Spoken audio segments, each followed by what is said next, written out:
ఒంటరిగా ఉండలేము.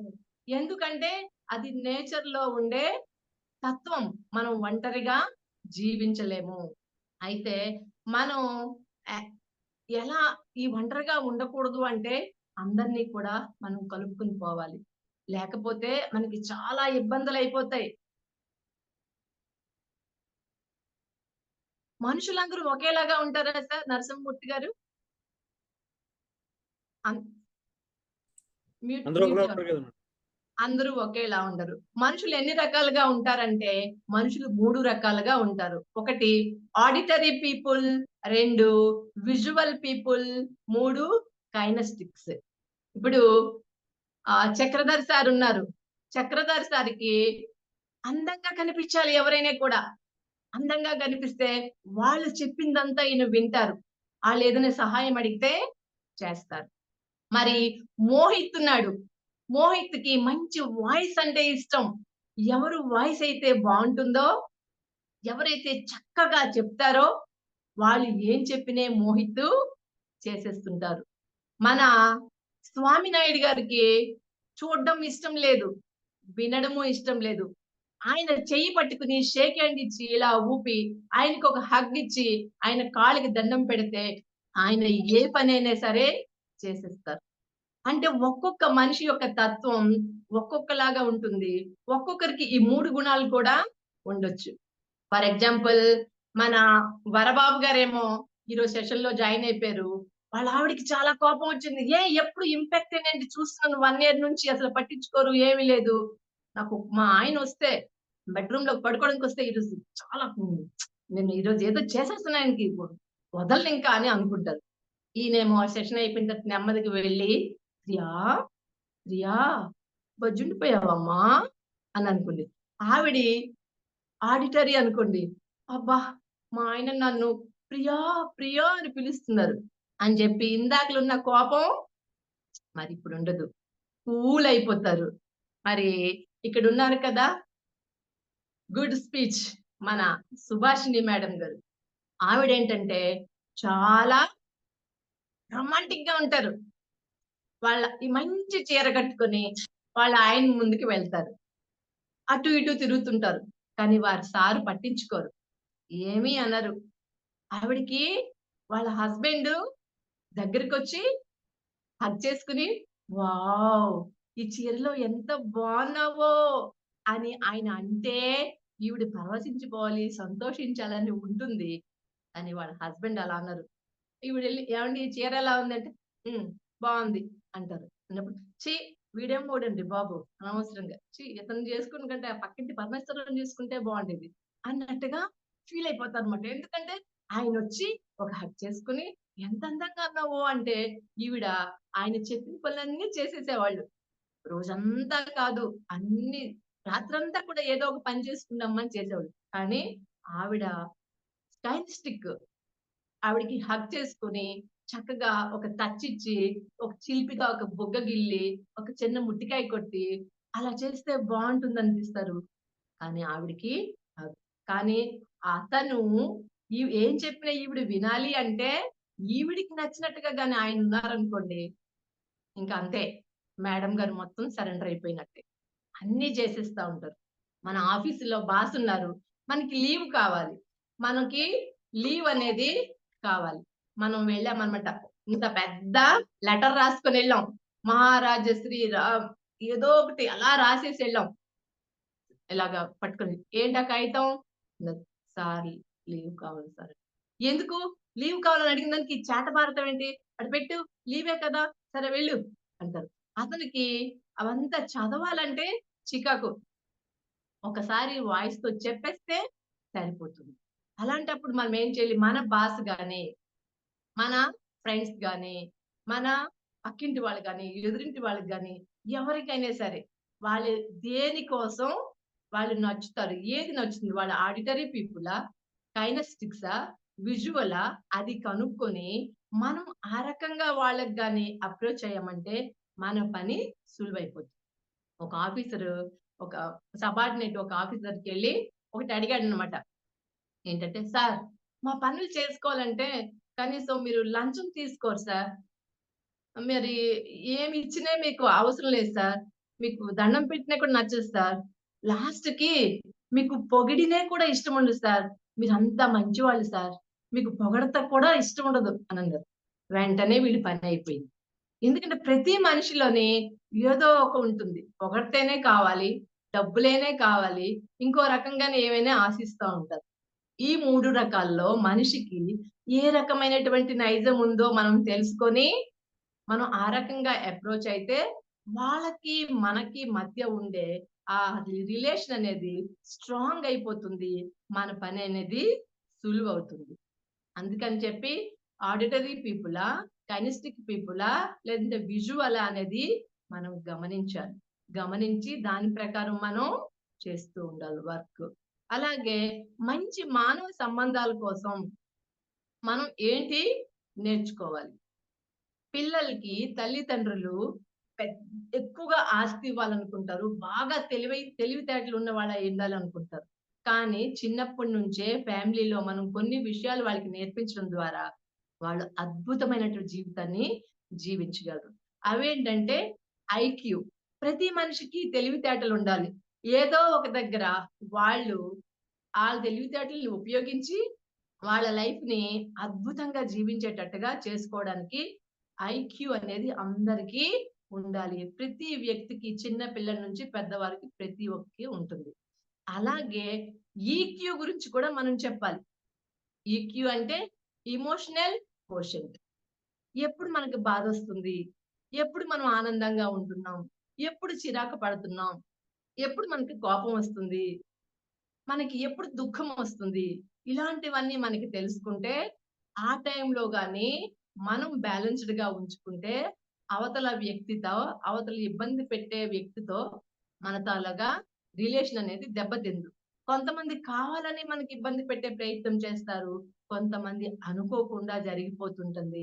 ఆ టైంలో మనం ఎమోషన్స్ అన్ని బయట పెట్టేస్తే, మన యొక్క రిలేషన్ అనేది దెబ్బతింటుంది. అందుకే చిన్న పిల్లలకి కూడా మనం చెప్తూ ఉండాలి. ఎమోషనల్ కోషెంట్ గురించి మనం వివరించాలి. ఎవరేమన్నా కూడా గబుక్కున రియాక్ట్ అవ్వొద్దు. వాళ్ళేదో చెప్పారని మీరు గబుక్కున కోపానికి వెళ్ళిపోవద్దు. వాళ్ళు కొట్టొద్దు. ఎవరైనా ఒక నేరస్తుడిని అడగండి. "ఏం బాబు నువ్వెందుకు జైల్‌లో కూర్చున్నావు?" అంటే, "ఆ 5 నిమిషాలు నన్ను నేను కంట్రోల్ చేసుకొనుంటే, నేను ఈరోజు ఇలా ఉండేవాడిని కాదు. ఆ 5 నిమిషాలు నేను ఆవేశాన్ని ఆపుకోలేక, నేను అవతల వ్యక్తిని చంపేశాను. ఈరోజు నా కుటుంబం రోడ్డున పడింది. నా జీవితం జైలు పాలైపోయిందని" చెప్తూ ఉంటారు. అందుకని రిలేషన్ బావుండాలి అంటే, మన ఎమోషన్స్‌ని మనం కంట్రోల్‌లో పెట్టుకుంటాం. ఎమోషన్స్ రాకుండా ఉండడం అనేది ఎప్పుడు జరగదు. ఎమోషన్స్ వస్తూనే ఉంటాయి. వచ్చిన ఎమోషన్స్‌ని మనం కొంచెం కంట్రోల్ చేసుకోవడం అనేది నేర్పించాలి. మూడోది ఎస్‌క్యూ సోషల్ కోషెంట్. ఈ సమాజంలో రకరకాల మనుషులుంటారు. ఒకళ్ళు పెట్టేవాళ్ళుంటారు, ఒకళ్ళు తిట్టేవాళ్ళుంటారు, ఒకళ్ళు తీసుకునే వాళ్ళుంటారు, ఒకళ్ళు బాధ పెట్టేవాళ్ళుంటారు, ఒకళ్ళు సంతోషించే వాళ్ళుంటారు, సంతోషం పెట్టేవాళ్ళుంటారు. వీళ్ళందరి గురించి కూడా మనం చెప్పాలి. మన బిడ్డ బయటికి వెళ్ళేటప్పుడు అక్కడ పరిస్థితులకు అనుగుణంగా మన ఎక్స్‌పీరియన్స్‌ని పెట్టి చెప్పాలంట. హాస్టల్ లైఫ్‌లోకెళ్తున్నావు, ఇలా ఉంటుంది. స్కూల్‌కెళ్తున్నావు, ఇలా ఉంటుంది. మార్కెట్‌కెళ్తున్నావు, ఇలా ఉంటుంది. ప్రతి ఒక్కటి సొసైటీలో ఉండే ప్రతి విషయాల గురించి మనం పిల్లలకి చిన్నప్పటి నుంచి చెప్పడం వల్ల వాళ్ళ రిలేషన్స్ అనేవి గబుక్కున దెబ్బతినవు. అలాగే FQ financial quotient.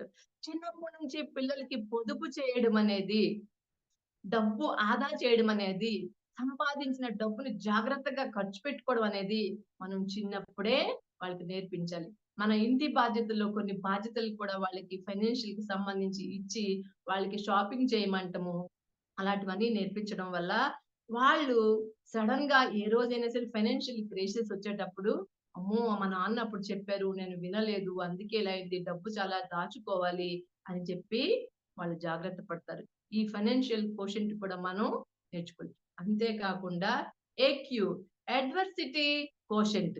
Adversity quotient అంటే మనం అక్కడ ఏం చేస్తాం? కొన్ని ప్రతికూల పరిస్థితులొచ్చేస్తాయి. అన్ని దగ్గర మనకి అనుకూలంగా ఉండకపోవచ్చు. ప్రతికూలమైనటువంటి పరిస్థితులొస్తాయి. ప్రతికూలమైన ఎలాంటి మన హెల్త్ విషయంలో కావచ్చు, సోషల్ విషయంలో కావచ్చు, లేదంటే సైకలాజికల్ విషయంలో కావచ్చు, లేదా రిలేషన్స్ విషయంలో కావచ్చు. ప్రతికూలమైన పరిస్థితులు ఎక్కువుంటాయి. ఎప్పుడు మనల్ని అంటిపెట్టుకొని, మనకు జాగ్రత్తగా చూసి, మనల్ని ఎంకరేజ్ చేసేవాళ్ళు ఫింగర్స్‌లో మనం లెక్క పెట్టుకోవచ్చు. చాలా తక్కువ మంది ఉంటారు. కానీ మనం ఏదైనా సాధించడానికెళ్ళేటప్పుడు మనకి లాగేవాళ్ళు, అవహేళన చేసేవాళ్ళు, అవమానించేవాళ్ళు, మనల్ని ఇబ్బంది పెట్టేవాళ్ళు, మనం గోల్‌ని రీచ్ అవ్వకుండా చేసేయడానికి చేసేవాళ్ళు చాలా ఎక్కువ మందుంటారు. అలాంటి ప్రతికూల పరిస్థితులను ఎవరైనా సృష్టిస్తున్నారా? అలాంటి ప్రతికూల పరిస్థితులేమైనా మనకు వస్తున్నాయా అని మనం అబ్జర్వ్ చేసి, అలాంటివంటే అప్పటికప్పుడు క్షణాల్లో బయటపడేటట్టుగా చూడాలి. చూడండి, హైదరాబాద్‌లోని దిశ అనే ఆ అమ్మాయి ఏం చేసింది? బండి పాడైపోయిందని అక్కడ పెట్టింది. వాతావరణం బాలేదు. చీకటయిపోయింది. నిజంగా తన ఇంటికి చేరుకోలేని తనకు ప్రతికూల పరిస్థితి అక్కడుంది. ఆ అమ్మాయి గాని తెలివితేటలు ఉపయోగించి అక్కడే ఆ బండి విడిచిపెట్టేసి వెళ్ళిపోతే ఈరోజు ఆ అమ్మాయి ఎవరో? మనమెవరో? కానీ ఆ అమ్మాయి బండి చేస్తారనేసి ఎవరో వచ్చి నమ్మించబట్టి వాళ్ళే వెంట వెళ్లి తన జీవితాన్ని కోల్పోయింది.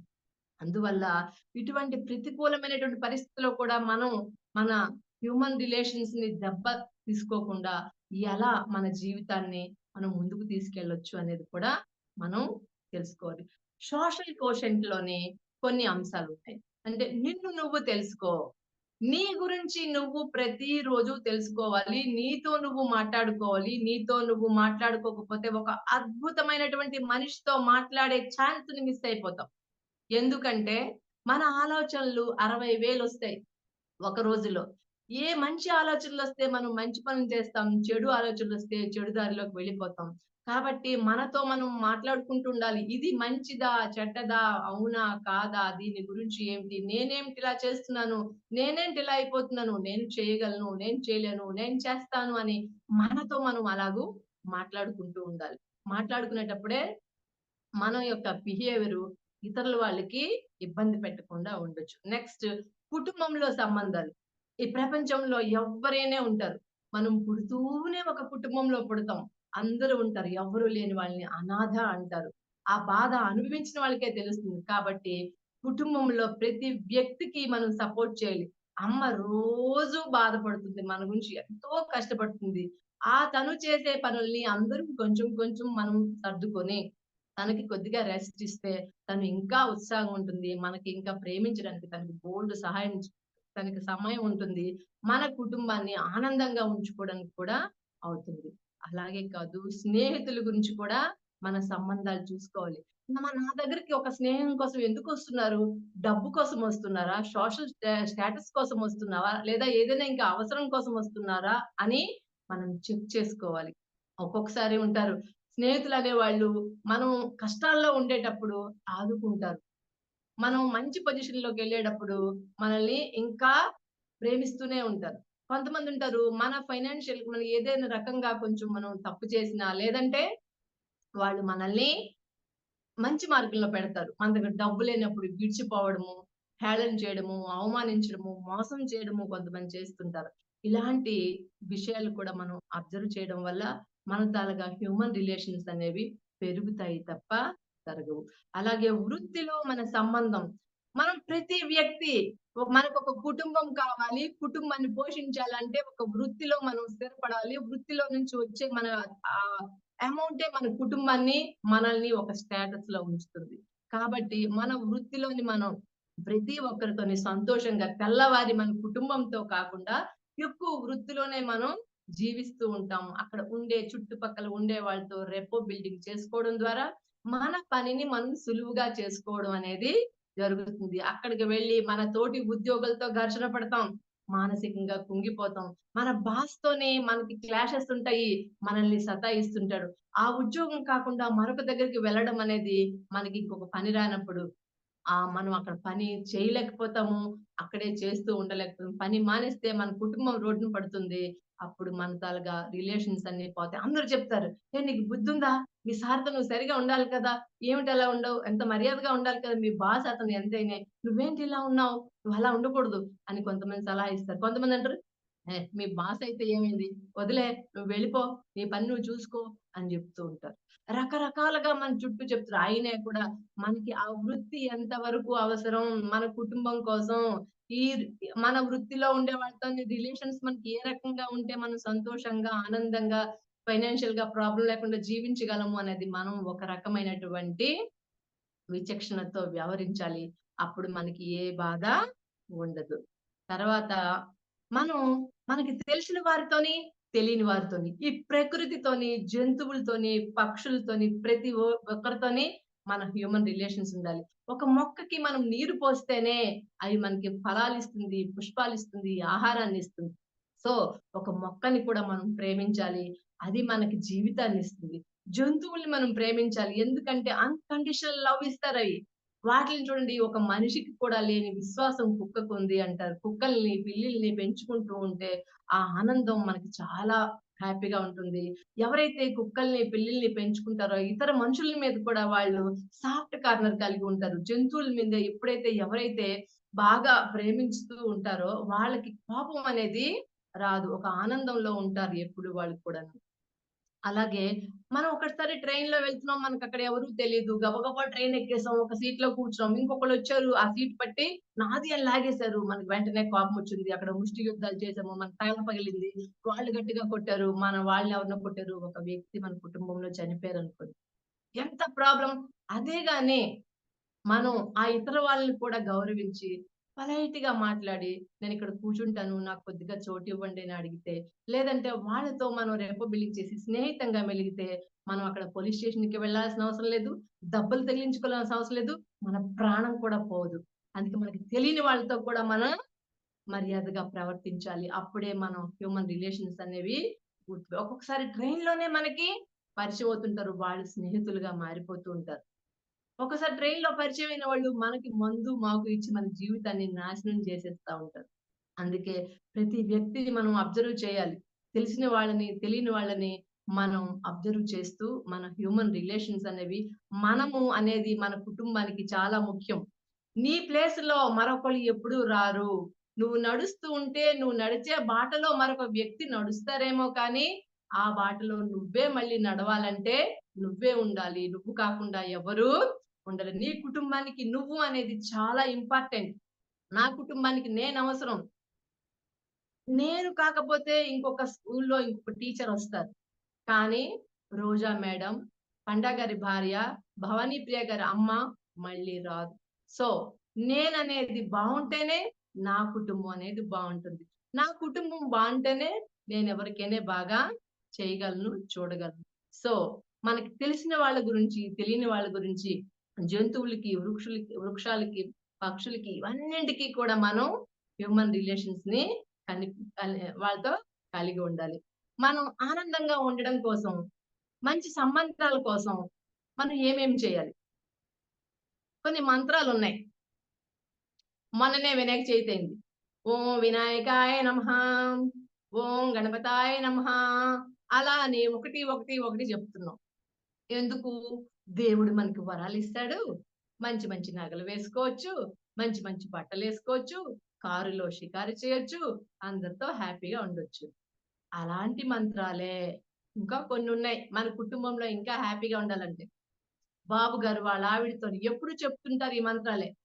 వాళ్ళ ఆవిడతో అంటారు, "నువ్వే కరెక్టోయ్. ఈరోజు చాలా అందంగా ఉన్నావు. మీ పుట్టింటి వాళ్ళు ఎంత మంచివాళ్ళంటే, నువ్వు చాలా మంచిదానివి. నీ వంశం చాలా మంచిది. నీకు నేను ఎన్ని తిట్టినా కోపం రాదు. నీకుండే దయార్థ హృదయం ఇంకెవరికీ లేదు. మీ అమ్మగారున్నారు చూడు, ఆవిడ కడుపుకి దండం పెట్టాలి. నిన్ను ఇంత మంచావిడని కన్నారు. మీ నాన్నగారి పెంపకం ఉంది చూడు, బ్రహ్మాండం అని బాబుగారు వాళ్ళ మిసెస్‌కి అంటుంటే, ఆవిడ ఒక్కరోజైనా మీ మీద కోప్పడతారండి? మీకు కావాల్సినవన్నీ ఇస్తారు. మీకు కావాల్సినన్ని సేవలు చేస్తారు తప్ప, ఆవిడకి మీ మీద కోపం రాదు. అబ్బా! ఎన్ని పూజల ఫలమో! ఇంతలాంటి బాబుగారు నాకు భర్తగా దొరకడం. ఓహోహో! భగవంతుడా! నీకు ఎన్ని కొబ్బరికాయలు కొట్టినా ఈ జన్మంతా కొబ్బరికాయలు కొడుతూనే ఉంటానంటారు. అదే బాబుగారు, "ఏం పెంపకమే నీది? మీ అమ్ముంది చూడు. మీ నాన్న ఒక వేస్ట్ ఫెలో. మీ అన్నయ్య ఒక వరస్ట్ ఫెలో. మీ చెల్లి ఒక బేవర్స్." ఇలా పిచ్చ పిచ్చగా తిట్లు తిట్టారనుకోండి, ఆవిడ వెంటనే ఫోను తీస్తది. "అమ్మా! ఎలాంటోడికిచ్చావమ్మా నాకు? ఏమిటి మాటలు వినలేకపోతున్నాను. నిన్ను తిడుతున్నాడు, నాన్నని తిడుతున్నాడు, చెల్లిని తిడుతున్నాడు. నేనిక్కడ ఉండలేకపోతున్నానమ్మా. నిప్పులు కుంపటిలో ఉన్నట్టుగుంది నాకు. నేనిక్కడ ఉండనమ్మా. ఎళ్ళిపోతాను" అంటది. అప్పుడు ఈయన చూసినప్పుడు ఆవిడకి ఎలా చూసినట్టుంటది? ఎలాంటి ఒక రాక్షసుడిని, ఒక భయంకరమైన వ్యక్తిని, ఒక సాడిస్ట్‌ని అలా చూసినట్టుగా చూస్తుంటది. అలా కాకుండా సాఫ్ట్‌గా చెప్తే వాళ్ళ హ్యాపీగా ఉంటారు. అదే విషయం వాళ్ళ పిల్లలు గూడా నేర్చుకుంటారు. ఇతను గాని వాళ్ళ ఆవిడని హింస పెడుతూ ఉంటే, నేను పెద్దయిన తర్వాత మా ఆవిడని కూడా ఇలాగే కొల్లబొడుస్తా అనుకుంటాడని. ఇతను గాని వాళ్ళ ఆవిడని బాగా చూసుకుంటుంటే, నేను కూడా వేరంగా పెళ్లి చేసుకొని, మా ఆవిడని సినిమాలకి, షికారులకి తిరిగి, ఎప్పుడు కూడా మా ఆవిడ కొంగు పట్టుకొని తిరుగుతుంటాను. ఎప్పుడు కూడా మా ఆవిడకి కావాల్సినవన్నీ ఇస్తుంటాను. ఎందుకంటే, మా ఆవిడ నాకు అన్ని రకాలుగా హ్మ్. తినడానికి పెడుతుంది. హ్యాపీగా ఉంచుతుంది అనుకుంటారండి. దీనికి చిన్న ఉదాహరణ ఏంటంటే, ఒక పంతులు గారు ఇంట్లో ఒక పిల్లిని పెంచుకునేవాళ్ళు. ఆ పిల్లి రోజు అల్లరి చేస్తుండేది. దాన్ని ఒక బుట్టలో పెట్టేసి ఆయన పూజ చేయడం మొదలుపెట్టారు. కొన్నాళ్ళకి ఆ పంతులు గారు చనిపోయారు. వాళ్ళ అబ్బాయి పూజ చేయడానికొచ్చాడు. ఆళ్ళ అబ్బాయి పూజ చేయడానికొచ్చిన తర్వాత ఆ పిల్లిని బుట్టలో పెట్టేసి ఈ అబ్బాయి పూజ చేయడం మొదలుపెట్టాడు. కొన్నాళ్ళకి ఆ పిల్లి చచ్చిపోయింది.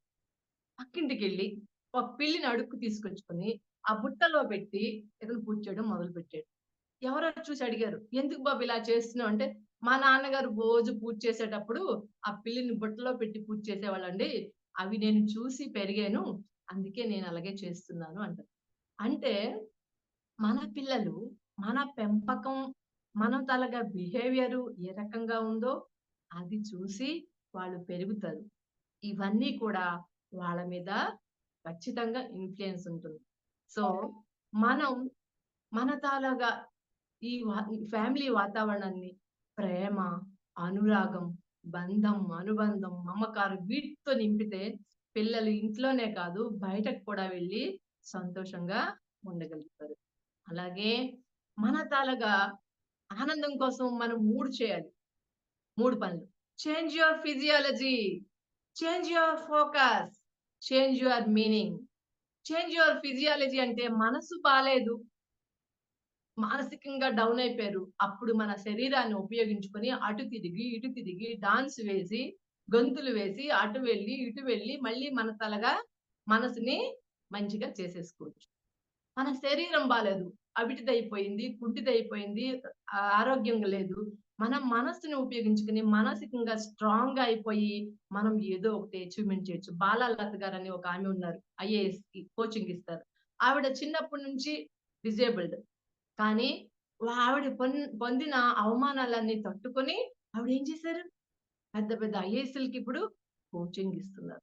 చాలా చాలా కోచింగ్‌లిచ్చి పెద్ద పెద్ద ఐఏఎస్‌లందరూ ఆవిడ తనకి శిష్యులుగా మారిపోయారు. మనకి ఎప్పుడైనా మానసికంగా మనం కుంగుబాటు అయిపోతున్నాము అంటే, మనల్ని మనం శారీరకంగా బావుంటే మార్చుకోవాలి. లేదా శారీరకంగా బాలేనన్నప్పుడు మానసికంగా స్ట్రాంగ్‌గా ఉండి మనల్ని మనం చేసుకోవాలి ఫ్రీగాను.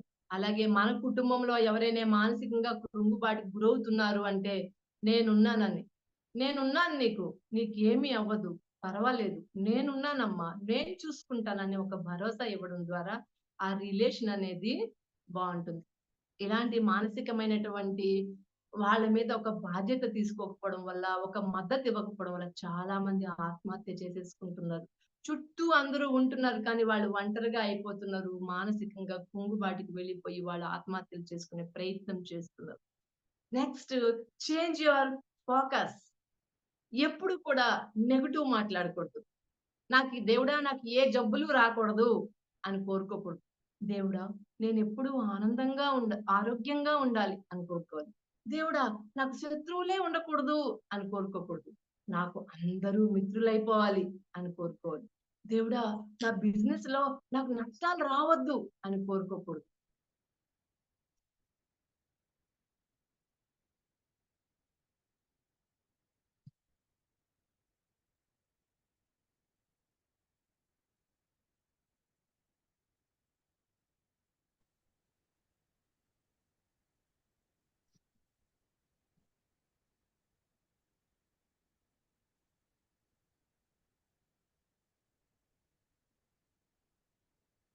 Maybe she lost the network. వచ్చింది సార్ వచ్చింది. హలో! నా వాయిస్ వినిపిస్తుందండి? Ma'am, వినబడుతుంది. Continue please. సరే. ఓకే. నేను కనిపించకపోయినా పర్లేదు జస్ట్ వినేయండి సార్. సమ్ ప్రాబ్లమ్ ఏదో వస్తుంది ఇక్కడ. వాయిస్ వినిపిస్తుంది కదా సార్? వినబడుతుందండి. కంటిన్యూ అండి. Okay. Okay. Next change your focus. ఏదైతే మనం మంచి గోల్ పెట్టుకున్నామో దాన్ని ఎప్పుడు కూడా పాజిటివ్‌గా మనం ఆలోచిస్తూ, ఆ పాజిటివ్‌నెస్‌ని మనం ముందుకు తీసుకెళ్తూ, మన ఫోకస్ అంతాను మంచి వైపు మళ్లించాలి తప్ప, చెడు వైపు చూడకూడదు. అప్పుడు మనం అన్ని రకాలుగా బాగుండడం వల్ల, మన తాలూకా హ్యూమన్ రిలేషన్స్ అనేవి బాగా పెరుగుతాయి. మన తాలూకా ఆ బిహేవియర్ గాని బ్యాడ్ వైపు మళ్ళిందంటే, మనం డిప్రెషన్‌లోకెళ్ళిపోతాము. మన మీద ఆధారపడిన మన చుట్టుపక్కల వాళ్ళు, మన ఫ్యామిలీ మెంబర్స్ కూడా చాలా ఇబ్బంది పడతారు. Next change your meaning. ఇక్కడ మన బాస్ ఉన్నారు. మనం ఇంటికి వెళ్ళాలి. వైఫ్‌కి చెప్పాము. ఈరోజు సాయంత్రం నేను సినిమాకి తీసుకెళ్తాను. నువ్వు రెడీగా ఉండు అని చెప్పాము. తను ఎదురు చూస్తా ఉంటది. అదే టైంలో బాస్ పిలిచి ఈ ఫైల్ మీరు అర్జెంట్‌గా ఫినిష్ చేసి వెళ్ళండి అని చెప్తారు. అలా చెప్పేటప్పటికి మనకి చాలా బాధనిపిస్తుంది. బాధనిపించి ఛీ! ఏమిటి ఇతను నేను నా వైఫ్‌కి సినిమాకి తీసుకెళ్తానని చెప్పాను. కానీ నాకిప్పుడే ఈ ఫైల్ ఇచ్చాడు అనేటప్పుడు ఆ బాస్ మీద మనకి కోపం వస్తుంది. ఇరిటేషన్ వస్తుంది. చాలా చికాకుగా ఉంటాం. నెక్స్ట్ ఏమో అతనికి మనకి ఉండే రిలేషన్ అనేది దెబ్బతింటుంది. అలా కాకుండా బాస్ నన్ను మాత్రమే పిలిచి ఇచ్చారు అంటే నేను అందరికంటే కేపబుల్ అన్నమాట. నా మీదే ఎంతో నమ్మకం ఉంది. నేనైతే బాగా చేస్తానని అతనికి అనిపిస్తుంది. అందుకే నాకిచ్చారు అని అనుకునేటప్పుడు వాళ్ళిద్దరి మధ్య సత్సంబంధం ఉంటుంది. అంతే కాకుండా ఇప్పుడు నేను ఈ పని చేయడం ద్వారా మన బాస్ గారి తాలూకా మనసుని దోచుకొని రేపు ప్రమోషన్ కూడా నాకే ఫస్ట్ వస్తుంది. నాకు బోలెడంత అమౌంట్ వస్తుంది. నా స్టేటస్ పెరుగుతుంది. దాని మూలంగా నా ఫ్యామిలీ కూడా ఆనందంగా ఉంటుందని మనం అనుకుంటే, ఆ రకంగా పాజిటివ్ మీనింగ్ తీసుకోగలిగితే మనం హ్యాపీగా ఉండగలుగుతాం. వినిపిస్తుందా సార్? అవును Yes, madam. Sir? please. Okay. Okay. Okay. You are visible and audible. చూసి కనిపిస్తున్నానా? రైట్. రైట్. తర్వాత పరస్పరం ఒకళ్ళకొకళ్ళు మర్యాద ఇచ్చుకోవాలి. పరస్పరం ఒకళ్ళకొకళ్ళు గౌరవం ఇచ్చుకోవాలి. ఇవన్నీ మనం చేయాలి. అప్పుడే మనం ఇంట, బయట ఎవరితోనైనా కూడాను మనం హ్యాపీగా మన రిలేషన్స్ అనేవి మనం మెయింటైన్ చేయొచ్చు. మనం అవతల వాళ్ళని క్షమించగలగాలి. అలాగే అవతల వాళ్ళు చేసిన చెడుని మనం మర్చిపోవాలి. మంచుంటే మైక్‌లో చెప్పాలి. చెడు ఉంటే చెవిలో చెప్పాలి అంటారు. కానీ దురదృష్టవశాత్తు ఏమవుతుంది మనం మంచి చేసినా కూడా దాన్ని చెడుగా చెప్పడానికి చాలా మంది ప్రయత్నిస్తూ ఉంటారు. మనం చేసిన మంచిని వాళ్ళు మర్చిపోతూ ఉంటారు. అందుకని చెప్పి మనం ఎప్పుడు కూడా మంచిని మాత్రమే చేసే ప్రయత్నమైతే చేస్తూ ఉండాలి. ఏదో ఒక రోజు వాళ్ళ మనసనేది మారుతూ ఉంటుంది. సార్ వినిపిస్తుంది sir? Ma'am, yes, yes. Okay. నాకేదో డిస్టర్బెన్స్ వస్తుంది. మొత్తం బ్లర్ అయిపోయింది అంతాను. ఇప్పుడు మళ్ళీ బ్లర్ అయింది. బట్ యు ఆర్ ఆ! ఆడిబుల్. సరే. సరే. మనం చేయకూడని పనులు సొసైటీలో కానీ, ఇంట్లో కానీ మనం భార్య గాని, భర్త గాని ఒకరికొకరు మోసం చేసుకోకూడదు. ఒకరికొకరు ద్రోహం చేసుకోకూడదు. ఒకరి మీద ఒకరు అసూయ పడకూడదు. ఒకళ్ళ మీద ఒకళ్ళు చాడీలు చెప్పుకోకూడదు.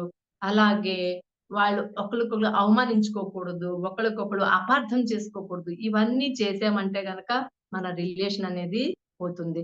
చాణక్యుడు, చంద్రగుప్తుడు రాజు, మంత్రిగా చాలా అద్భుతంగా ఉండేవాళ్ళు. ఒక మనిషి వచ్చి చాణక్యుడి గారితోని ఇలా చెప్పారు. ఏమన్నారంటే, "రాజు నేను నీకొక విషయం చెప్పాలి మీ రాజు గురించి." అంటే చాణక్యుడు అన్నాడంట, "నువ్వు మా రాజు గురించి చెప్పిన విషయం నిజమేనా?" అని అడిగారంట. నిజమే నిజమేనా అంటప్పుడు ఇతను కొంచెం బ్యాక్‌కొచ్చాడు. నిజమా? కాదా? చెప్పాలని ఏమో వేరే వాళ్ళు చెప్తే నేనలా అనుకుంటున్నాను. నిజం కానప్పుడు నాకు చెప్పొద్దు. నేను వినను అన్నారు. మరి మళ్ళీ ఏదో చెప్పబోతుంటే, "నువ్వు చెప్పిన విషయం నా రాజు గురించి చెప్పిన విషయం మంచిదేనా?" అని అడిగారంట. అడిగితే మంచిది కాదు" అన్నారు. "మంచిది కానప్పుడు నన్నెందుకు చెప్పాలనుకుంటున్నావు? నాకు చెప్పొద్దు" అని అన్నారు. మరి మంచిది కాదు, నిజం కాదు, మంచిది కాదు. పోనీ ఆ విషయం వినటం వల్ల నాకేమైనా ఉపయోగం ఉందా? అని అడిగారంట. అది ఉపయోగం కూడా లేదు అని. మంచిది కాదు, నిజము కాదు, ఉపయోగం లేదు. మరి అతని గురించి నువ్వెందుకు చెప్పాలనుకుంటున్నావు? అంటే మా ఇద్దరి స్నేహాన్ని నువ్వు పాడు చేయాలనుకుంటున్నావా? నువ్వలాంటివి చెప్పొద్దు. నేను వినను అంటారు. చెప్పుడు మాటలు వినడం వల్లే కేవలం చాలా కుటుంబాలు గాని, చాలా స్నేహితులు గాని, ఇరుగు పొరుగు వాళ్ళు గాని చాడీలు చెప్పడము, అక్కడ ఇక్కడ చెప్పడము, దాని మూలంగా చాలా ప్రాబ్లమ్స్ వస్తున్నాయి. దాని మూలంగా ఇలాంటివన్నీ కూడా మనం పక్కన పెట్టేయాలి. అలాంటి వాళ్ళ మాటలు మనం వినకూడదు. వినడం వల్ల మనకొచ్చిన నష్టమే వస్తుంది కానీ, ఏ మాత్రం ప్రయోజనం అయితే ఉండదు. చూడండి చాలా మంది బయట జరుగుతాయి. భర్త విషయాలు, భార్య విషయాలు, కొన్ని పిల్లల విషయాలు వాళ్ళు ఎవరో వచ్చి తల్లికి గాని, తండ్రికి గాని చెప్తారు. అలా జరగకూడదు. మన ప్రతి ఇంట్లో ఒక హోమ్ పార్లమెంట్ ఉండాలి. అది భోజనం చేసేటప్పుడా, సాయంత్రం కూర్చునేటప్పుడా, ఏదో ఒక టైంలో కూర్చొని అందరూ కూడా ఆ ప్రాబ్లమ్స్ ఏమైనా ఉన్నాయా? మంచి జరుగుతున్నాయా? ఫైనాన్షియల్ విషయం ఏంటి? మన ఇంటి విషయాలు మనం చర్చించుకోవాలి. చర్చించుకొని నెగోషియేషన్ చేయటం మూలంగా మంచి రిజల్ట్ అనేది వస్తుంది. ఆ హాబిట్ అనేది మంచి చేస్తుంది మనకి. ఎప్పుడు కూడా చెడు అనేది జరగదు. ఒకసారి ఒక అమ్మాయి ఇలా బయట కూర్చుంటే ఒక పక్కింటి ఆవిడొచ్చి వాళ్ళ అమ్మతో చెప్తుంది. "అల్లా పిల్లాడు మీ అమ్మాయి కోసమే మీ ఇంటికొస్తున్నాడు" అంటది. అంటే వాళ్ళ అమ్మ అడుగుతుంది, "ఆ అబ్బాయి మా అమ్మాయి కోసం వస్తున్నాడా? నీకు తెలుసా?" అంటే తెలుసు. "ఆ అబ్బాయి మా అమ్మాయిని చూస్తున్నాడా?" అంటే చూస్తున్నాడు. "మరి నా కూతురు ఆ అబ్బాయి వైపు చూస్తున్నాడా?" అని అడుగుతుంది. అప్పుడు వాళ్ళ అమ్మ ఆవిడంటది, "లేదు మీ అమ్మాయి మాత్రం అబ్బాయి వైపు చూడట్లేదు" అంట. అప్పుడు ఈ అమ్మాయి అంటది, ఆళ్ళమ్మ అంటది, "ఆ అబ్బాయి వైపు మా అమ్మాయి చూడనప్పుడు నాకేమిటి భయం? నాకేమీ భయం లేదు. నేను దాని గురించి భయపడాల్సిన అవసరం లేదు. నా కూతురేమిటో నాకు తెలుసు" అని అనుకుంటారు. ఎందుకంటే ఒక బిడ్డ గురించి తల్లికి నమ్మకం ఉండాలి. భార్య మీద భర్తకి, భర్త మీద భార్యకి పరస్పరమైనటువంటి నమ్మకము, గౌరవము, ప్రేమ, అభిమానం ఉంటే ఉండడం వల్ల ఈ అక్రమ సంబంధాలు, బయట తిరుగుళ్ళు అనేవి ఉండవు.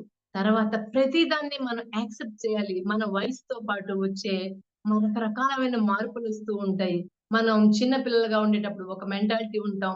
పెళ్ళయిన తర్వాత ఒక రకమైనటువంటి మెంటాలిటీ మారుతుంది. బాధ్యతలు తీరిపోయిన తర్వాత మరో రకంగా మారిపోతాం. ఆఖరిలో ముసలివాళ్ళయిపోయినప్పుడు ఒంటరిగా ఉండేటప్పుడు వేరేగా అనుకుంటాం. ఎప్పుడు ఒకటే ఆరాటం. డబ్బులు సంపాదించాలి, సంపాదించాలి, సంపాదించాలి. డబ్బులైతే సంపాదిస్తారు గానీ, కుటుంబానికి మీరు దూరంగా వెళ్ళిపోయినప్పుడు అన్ని మీ దగ్గర సదుపాయాలుంటాయి. ఇంట్లో చైరుంటది, సోఫా ఉంటది, కారుంటది, బంగళా ఉంటది, అన్నీ ఉంటాయి. అందులో మీరు ఉంటారు. మిమ్మల్ని పలకరించడానికి ఒక మనిషి కూడా రారు. డబ్బులు సంపాదించడమే కాదు, మీ స్నేహితుల్ని, మీ తాలూకా కుటుంబ సభ్యుల్ని కూడా ప్రేమ, అభిమానం అవి ఇస్తూ వాళ్ళకి ముందుకు తీసుకెళ్తూ ఉండాలి. మా నాన్న ఇంటికొచ్చాడు అంటే, అమ్మో! అని భయపడిపోకూడదు పిల్లలు. మా నాన్న వచ్చారు మా కోసం ఎంత హ్యాపీగా ఉంటుందని ఎదురు చూడాలి. అందరూ కలిసి పిక్నిక్‌కి వెళ్ళడము, బయట కొన్ని తిరగడానికి వెళ్ళడము, అప్పుడప్పుడు రెస్టారెంట్‌లకి వెళ్ళడము, రకరకాలైన ఈవెంట్స్‌లో పార్టిసిపేట్ చేయడము, ఇవన్నీ చేయడం వల్ల వాళ్ళందరూ కూడా హ్యాపీగా ఉంటారు. ఇప్పుడు నాకు చాలా చాలా తక్కువ టైమ్ ఇచ్చారు. ఎక్కువ మ్యాటర్ ఉంది. కానీ నేను ఆహ్ కట్ చేసేస్తున్నాను మొత్తంగా. ఇంకెప్పుడైనా మళ్ళీ మాట్లాడుకుందాము. ఇప్పుడు నేను మీ అందరి ముందుకి ఎందుకొచ్చానంటే, ఆ, ఆ, ఈ, ఉ, అరు దాంతో చెప్తాను.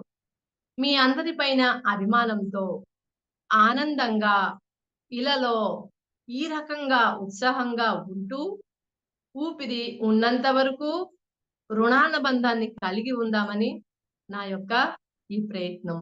మరి ఇన్ని చెప్పిన తర్వాత ఒక్క విషయం అడగదలుచుకున్నాను.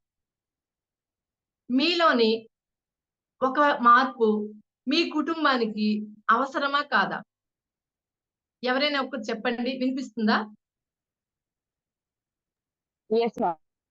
Ma'am, can you Hemali please madam, once again, ma'am? Hemali madam, Ma'am, happy evening. మీలో మిమ్మల్ని మీరు మార్చుకోవాలి అన్న విషయాలు ఏమైనా ఉన్నాయా? మ్యామ్ చాలా ఉన్నాయి మ్యామ్. ఉన్నాయి. ఇప్పుడు ఈ సెషన్స్‌లోకొచ్చిన తర్వాత మీరు మారే ప్రయత్నం అయితే చేసారా? ఆటోమేటిక్‌గా మార్పు అనేది వచ్చిందా? మ్యామ్ ఆటోమేటిక్‌గా మార్పనేది వచ్చింది మ్యామ్. ఓకే. ఈ మార్పు ఇంకా ముందు ముందు కూడా ఉంటుంది. హ్యాపీగా ఉంటుందని మీరు నమ్ముతున్నారా? Yes ma'am. ఖచ్చితంగా. యెస్. ఎందుకంటే చేంజ్‌కి, ట్రాన్స్‌ఫర్మేషన్‌కి ఎలా ఉంటుందంటే చేంజ్ అనేది ఇప్పుడు మంచిగా ఉన్నవాళ్ళు రేపు చెడ్డగా అయిపోవచ్చు. చెడ్డగా ఉన్నవాళ్ళు మంచిగా అయిపోవచ్చు. కానీ ట్రాన్స్‌ఫర్మేషన్ అనేది ఒక్కసారి మొదలయ్యింది అంటే అది మంచికే వెళ్తుంది తప్ప మళ్ళీ వెనక్కి చూసుకోలేము. ఎలా అంటే ఒక మనిషి మంచివాడా, చెడ్డవాడా అనేది అతనిలో చేంజ్ ఒస్తుంది. కానీ ఒక మనిషి చిన్నప్పటి నుంచి పుట్టి, పెరిగి అలా రోజు రోజుకి ఏజ్ పెరగడం అనేది ట్రాన్స్‌ఫర్మేషన్. అలాంటి ట్రాన్స్‌ఫర్మేషన్ అనేది మన ఈ సెషన్స్ లో మనందరికి దొరుకుతుంది. అయితే ఈ సెషన్స్ అన్ని మీరు వినడం మూలంగా మీ తాలూకా హ్యూమన్ రిలేషన్స్ అనేవి ముందు ఎలా ఉన్నాయి? ఇప్పుడు ఎలా ఉన్నాయి? హేమని మ్యామ్? మ్యామ్ ఇంతకు ముందు మొబైల్ కి ఎక్కువ అడిక్ట్ అయిపోయేదాన్ని. ఓకే. ఆ మొబైల్ కూడా ఎక్కువ అంటే నేను సోషల్ మీడియా కాదు, సీరియల్స్ బాగా చూసేదాన్ని. హ్మ్. జీ తెలుగుది గానీ, స్టార్ మాలో గానీ ఖచ్చితంగా ఏ హ్మ్. సీరియల్ వదలననమాట. So, okay. ఇప్పుడు ఓకే. నాకు ఓకే. సీరియల్ చూడడానికి టైం లేదు. Okay ma'am. Okay ma'am. ఆ! తర్వాత స్వామినాయుడు సార్ ఉన్నారా? స్వామినాయుడు సార్? Yes madam. మీరెప్పుడైనా మీ భార్యని కోప్పడ్డారా? Number of times. Number of times కోప్పడ్డారా? కోప్పడం అంటే సీరియస్ గా అది హ్మ్. Issue managed, issue based. హ్మ్. చదవమని చెప్పొచ్చు, అని చదువుకోపోవచ్చు. అప్పుడు హ్మ్. కోప్పడతాం. ఓకే. అది అయితే ఆ తర్వాత కాంప్రమైజ్ మీరయ్యేవారా? మేడం గారు అయ్యేవారా? ఇద్దరం అయ్యేవారు. ఒక్కొక్కసారి ఒక్కొక్కరు అయ్యేవారు. అది ఓకే. అంటే ఎక్కువగా ఎవరయ్యేవారు? నేనే. అది అంతవరకు మాకు రాదు. హ్మ్. అంతవరకు రాదు. సరే. అయితే మనం మన తాలూకా ఫీలింగ్స్ ఎలా ఉండాలి అంటే, అవతల వాళ్ళ పాయింట్ ఆఫ్ వ్యూలో మనం ఎప్పుడు ఆలోచించాలి. ఎస్. ఎంపథెటిక్‌గా ఆలోచించాలి. వాళ్ళ ప్లేస్‌లో నేనుంటే, నేనైతే ఎలా చేస్తాను అని మనం ఆలోచించుకునేటప్పుడు, మన మన ఇష్యూని ముగ్గురుగా చూసేటప్పుడు, నేను స్కూల్ నుంచి రాంగానే మా హస్బెండ్ అన్నారు కాఫీ పెట్టమన్నారు. నేను కూడా ఇప్పుడే వచ్చాను కదా! ఇప్పుడే కాఫీ పెట్టమంటుంటే ఏంటి అని చిరాకు పడుతూ వెళ్లి కాఫీ పెట్టి తీసుకొచ్చి అతని ముందు టక్‌మని పెట్టేసాను. ఆయన టక్‌మని ఆ గ్లాస్‌ని ఇలా కొట్టి, "చాలే నువ్వు నీ కాఫీ" అని పడగొట్టేసారు. పడగొట్టేస్తే నాకు కోపమొచ్చింది. నేను కూడా విసిరి కొట్టేసాను. అప్పుడు ఆ చిన్న ఇష్యూ పెద్దదవుతుంది కదండీ! అది అలాగని ఆ! సపరేట్ పెద్దదవుతుంది. చేసుకుంటే అదే. అలాగని అప్పుడేంటంటే మీరు మా వారు కూడా నేను రాంగానే అతను అనుకోవాలి, నా భార్య కూడా కష్టపడి వచ్చింది కదా! సర్లే కొంచెం కాసేపు కూర్చొని తర్వాత నేను అడుగుతాను అని ఆయన అనుకున్నా. అయ్యో! మా వారికి కాఫీ కావాలేమో నేను ఇచ్చేస్తానని నేననుకున్న ఇద్దరి మీద క్లాష్ రాదు. మా ఇద్దరు ఈ తగువు మూడో పర్సన్ ఒకళ్ళు చూస్తున్నారు. వాళ్ళకిది చాలా సిల్లీగా అనిపిస్తుంది. అనిపిస్తుందా లేదండి? ఎగ్జాక్ట్‌లీ. అనిపిస్తుంది. కాఫీ కోసం దెబ్బలాడుకుంటున్నారు. మీకు మరి పని పాటేమి లేదా? చదువుకున్నారు, ఇలా చేస్తున్నారు. ఇలాగేంటి మీరు ప్రవర్తిస్తున్నారు అని చెప్పి వాళ్ళకి చాలా సిల్లీగా అనిపిస్తుంది. కానీ అక్కడ ఇగో అనేది తగ్గించేసుకోవాలి. ఇగోలెస్‌గా ఉంటే మనం ఎంతో హ్యాపీగా ఉంటాం. థాంక్ యూ అండి. నేను చాలా తగ్గించేసాను. టెన్షన్ పడ్డాను. కానీ ఎప్పుడు ఇలా అవుతుందని అనుకోలేదు. ఆహ్, నాకు నేను మిమ్మల్ని ఇబ్బంది పెట్టానో, లేకపోతే నెట్ నన్ను ఇబ్బంది పెట్టిందో తెలీదు కానీ, anyhow thank you very much. Over to host Bhavani ma'am. ఆ భవానీ మేడం గారంటే నాకు చాలా ఇష్టము. నేను నమ్ముకున్న నా దుర్గాదేవి భవానీ గారికి ఒక రోజా పువ్వు గిఫ్ట్‌గా ఇస్తున్నాను. Thank you ma'am. Over to you. Yes, ma'am.